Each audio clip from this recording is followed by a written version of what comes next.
উপস্থিত ছিলেন আইসিসি ও পিসিবির অন্য কর্মকর্তারাও।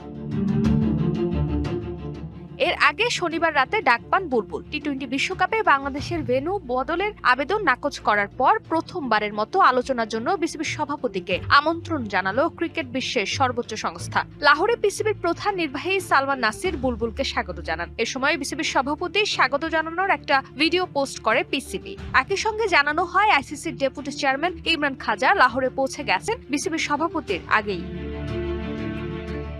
পাকিস্তানের বেশ কিছু গণমাধ্যমের খবর, টি-20 বিশ্বকাপে ভারতের বিপক্ষে সালমান আখাদের না খেলার সিদ্ধান্ত পুনর্বিবেচনার অনুরোধ নিয়েই লাহোরে আগমন আইসিসির প্রতিনিধি দলের। একই কারণে ভারতের বিপক্ষে পাকিস্তান যেন ম্যাচ বর্জন না করে তার অনুরোধ করতেই বিসিবির দুয়ারে হাত পেতেছে আইসিসি।